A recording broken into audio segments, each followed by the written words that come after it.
Lorsqu'on veut utiliser un disque dur, en l'occurrence un Atari Megafile 30, il faut le préparer. C'est-à-dire qu'on doit le formater et on doit le partitionner. Et c'est ce que nous allons voir maintenant. Voici ma petite installation. Donc ici, j'ai mon disque dur, le Megafile 30.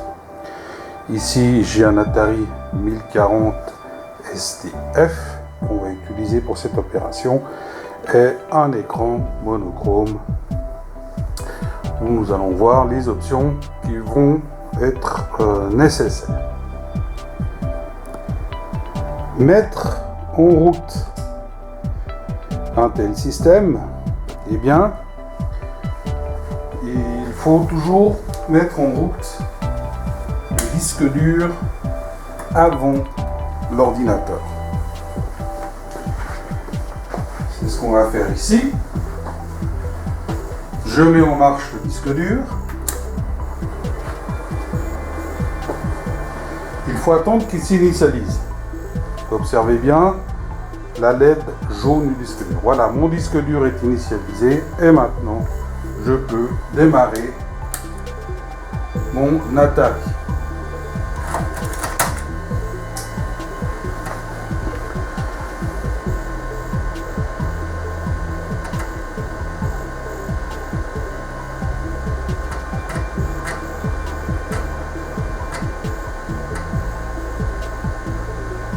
Et maintenant, je peux commencer mes opérations.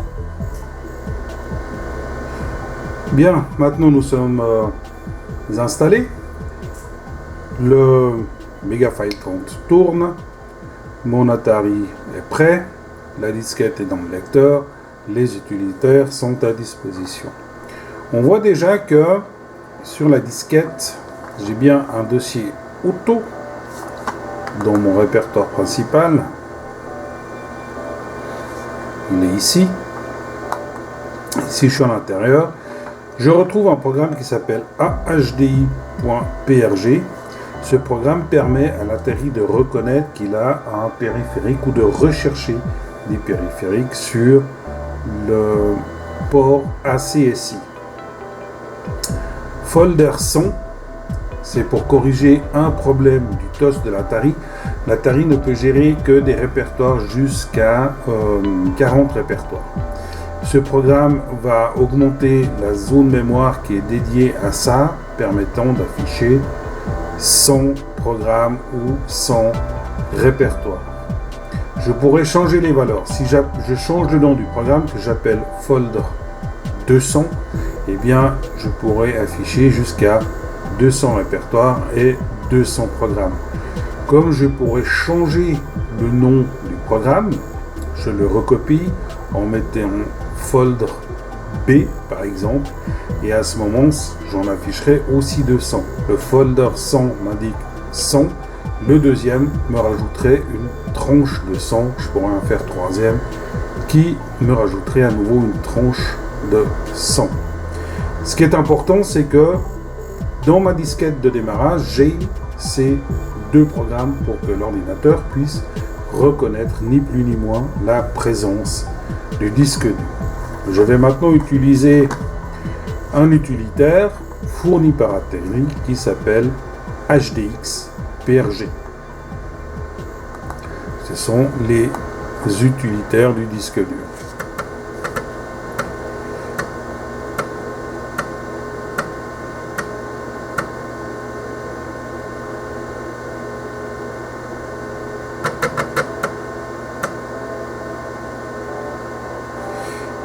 Mon utilitaire est chargé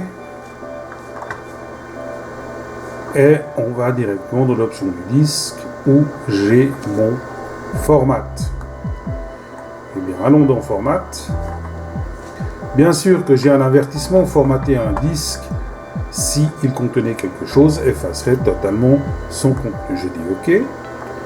Sur quelle unité? Alors, curieusement, on voit très bien que l'interface ACSI est simplement une interface SCSI, on va dire sauce Atari, puisque au niveau du logiciel, eh bien, je pourrais brancher 8 périphériques du 0 à 7 Selon les indications d'Atari, il ne faudrait pas en brancher plus de 4, c'est-à-dire utiliser les adresses de 0 à 3. Ici, le disque dur est reconnu comme unité 0. Il y a des petits dip switch à l'intérieur du disque dur sur la carte du contrôleur. En clair, on a en quelque sorte un contrôleur SCSI, mais sauce Atari, donc ACSI, qui convertit les signaux en MFM pour le disque dur MFM qui est à l'intérieur. Donc je choisis l'unité 0, si j'en aurais d'autres, ils apparaîtraient ici. Ok. Qu'est-ce que j'ai comme disque dur? Eh bien, j'ai un Megafile 30. Ok.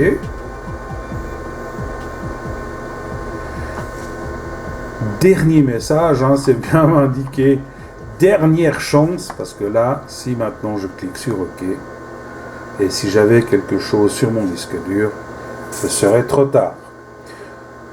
Donc le disque dur, le formatage a débuté. Je vois l'activité sur la LED du disque dur. Ça va prendre un certain temps.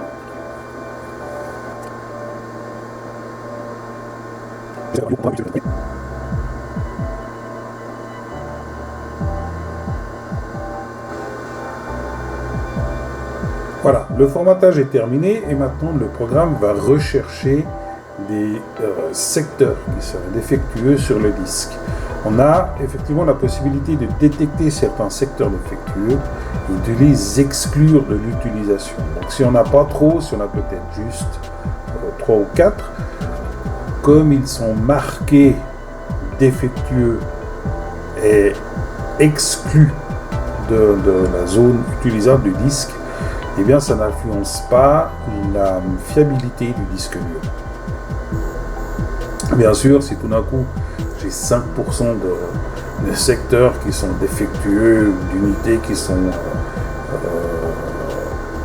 marquées, c'est-à-dire ça serait suite à ce qu'on appelle un crash disk. Je vous rappelle, un crash disk, c'est si une tête de lecture-écriture touche un plateau de disque et fait une marque dessus, comme une petite raye. Et bien à ce moment, même après un formatage, même après la reconnaissance de ces secteurs défectueux, le disque serait pas fiable du tout. Et là, je préconise de remplacer le disque. Mais on verra bien le résultat de cette analyse.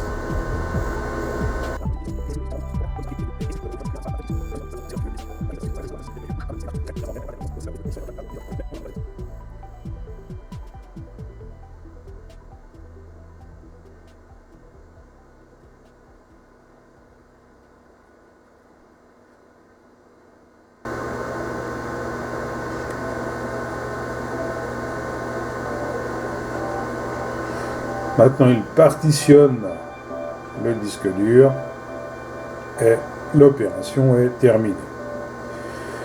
Donc ici, nous avons formaté le disque dur et nous avons contrôlé les secteurs défectueux. On a un disque dur de 30 mégaoctets. Il y a un petit bug dans le TOS Atari qui fait qu'il ne peut pas gérer des disques durs de plus de 16 mégaoctets. J'ai dit 30 gigaoctets avant, c'est 30 mégaoctets. Il ne faut pas se tromper d'échelle. Mais on ne peut pas gérer des disques de plus de 16 mégaoctets. Donc, pour contourner ce problème et quand même pouvoir utiliser les 30 mégaoctets de ce disque dur, il faut que je fabrique différentes partitions logiques sur mon disque dur physique. Et c'est pour ça que je retourne dans disque et j'ai une fonction de partitionnement. Toujours un avertissement, c'est clair que si je change les tailles de partition ou si je partitionne un disque dur qui contient des données, je perds ces données. Donc unité 0, c'est bien notre disque dur, et voilà. En fin de compte, toute l'opération qui a été faite avant, on voit très bien, formatage, recherche de secteurs défectueux et il a fini par un partitionnement. Le partitionnement qu'il a fait, c'est en fait un partitionnement par défaut. Il nous a créé 3 partitions de 10.4 mégas chacune et on voit que tout l'espace de mon disque dur est utilisé. J'ai un menu ici qui me permet de choisir des formats prédéfinis. Soit je peux faire 3 partitions 10, 10, 10, c'est ce qu'il vient de faire, c'est ce qu'il fait par défaut. 3 partitions 6, 8, 16, 16 étant le maximum, 4 partitions 5, 5, 10, 10, 4 partitions 4, 6, 10, 10. C'est au choix. Ou je peux alors manuellement et totalement personnaliser avec mes boutons ici, mes différentes tailles et le nombre de partitions que je peux créer. Et vous voyez que je peux en créer jusqu'à un certain nombre. Chacune de ces partitions, vous allez le voir, vont devenir un lecteur de disque. Alors je vais laisser tout simplement ces valeurs par défaut. OK. Partition dernière chance. OK.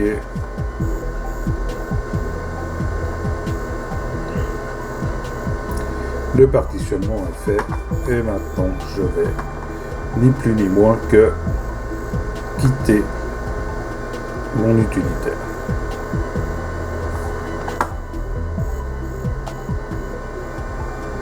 Alors, j'ai fait une erreur. Ah, quitte, voilà. Et le système va redémarrer. Donc pour l'instant, je redémarre toujours sur ma disquette. Je ne peux toujours pas encore démarrer depuis mon disque dur. Voilà. Eh bien, on voit déjà un premier changement sur mon écran de démarrage. J'ai un disque C. Et c'est bien mon disque dur.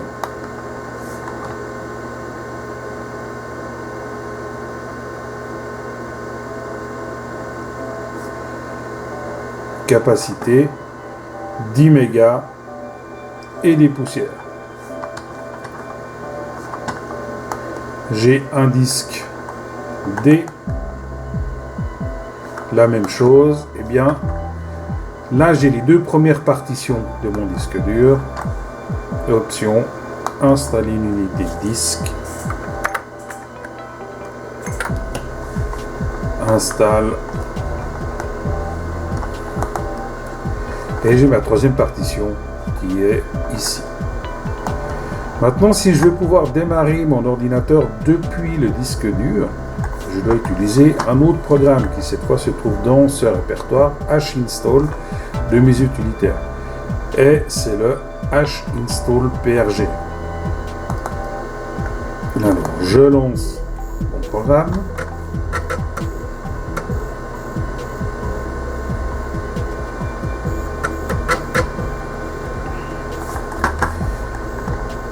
Je vais dans File, je dis Install. Alors lui, il a déjà reconnu qu'il y a un disque dur, il a reconnu surtout qu'il y a une partition C qui est prête à être installée, parce qu'on met ça en général dans la partition C, je la sélectionne, OK, installation des drivers du disque dur sur la partition C, OK.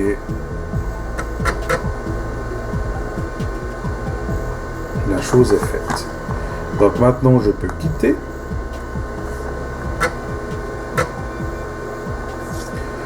J'éjecte ma disquette et je redémarre l'ordinateur.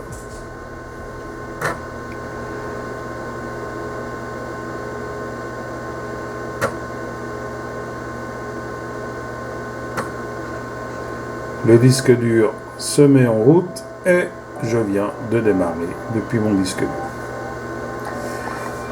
Donc on voit sur mon bureau, j'ai 3 lecteurs de disques, lecteur de disquette A, lecteur de disquette B et le disque dur C qui est ici. Donc, on voit que la seule chose que contient maintenant mon lecteur C, c'est ce shdriver.6. Maintenant, je peux aller chercher les autres partitions.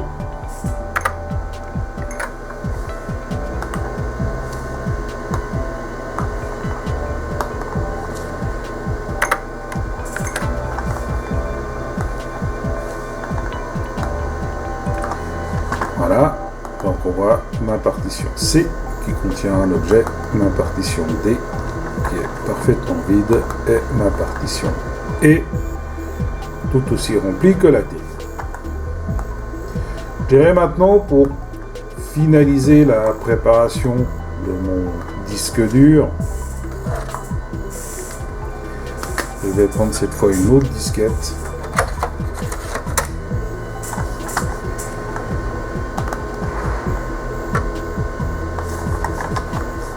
Voilà. Donc, cette autre disquette contient des utilitaires, entre autres deux utilitaires importants. On a notre fameux folder son qui se trouve ici. Et ici j'ai un clavier qui va un programme qui va remapper mon clavier, puisque j'ai une machine qui est visiblement en français mais sur un clavier allemand, et je veux que ce clavier soit un clavier suisse. Donc je vais dans mon disque C, je vais créer un nouveau dossier qui va s'appeler Auto, à l'intérieur duquel je vais mettre en premier lieu le programme des folders, donc des répertoires, en deuxième lieu le programme du clavier.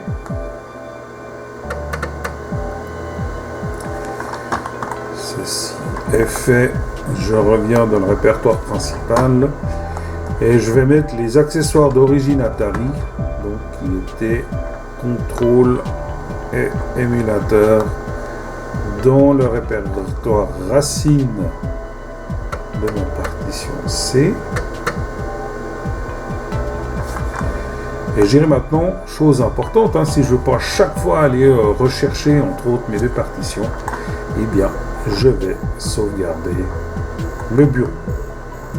Et vous voyez bien que le bureau a été sauvegardé sur ma partition C, puisque mon fichier desktop info est ici. Et maintenant, si je redémarre mon ordinateur,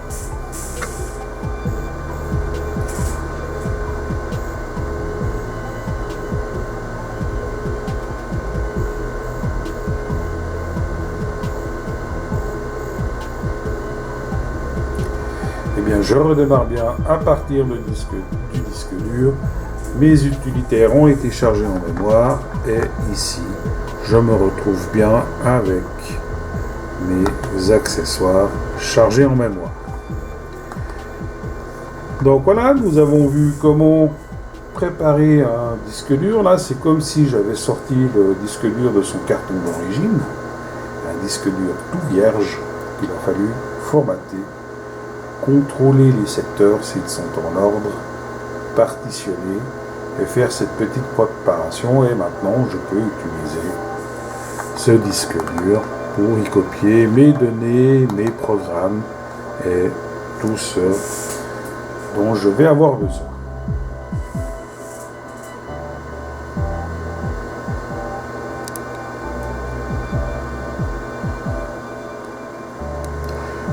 Il y a encore un dernier point que j'aimerais aborder avec vous. Eh bien, c'est le fait où je vais, par exemple, remiser le disque dur pour un certain temps, où je désire transporter le disque dur. Sur ces anciens disques durs, les têtes de lecture ne se parquent pas automatiquement.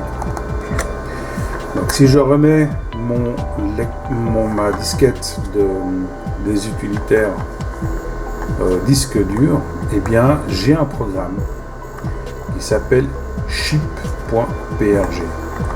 Si je double-clique sur ce programme,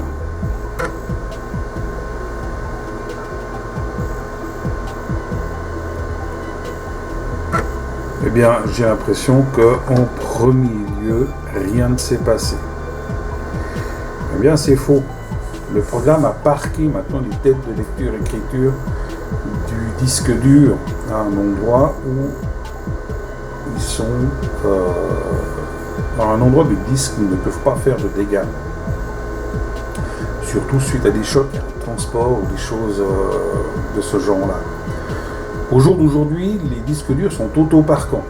C'est-à-dire que si on éteint l'ordinateur, les têtes de lecture-écriture se parquent automatiquement. À l'époque où les Seagate ST238R, ne sont pas auto-parquants. Donc si je devais transporter mon ordinateur, si je devais transporter le disque dur, ou si je devais le bouger, agir mécaniquement sur sa position, eh bien je dois les parquer. Ou il vaut mieux les parquer pour prévenir les dégâts. Donc là, j'ai utilisé l'option du parc et il faut que j'éteigne le disque dur. Mon disque dur est parqué. Le fait de remettre en route le disque dur, ou par exemple ici, de réaccéder à des données du disque dur, vont le déparquer automatiquement et il va rechercher ces données. On a vraiment l'option du parc manuel ici, c'est ce que je viens de faire. Et pour que mon disque dur soit parqué, eh bien, je l'éteins. Et ainsi, je peux bouger mon disque dur sans craindre de faire des dégâts sur les plateaux.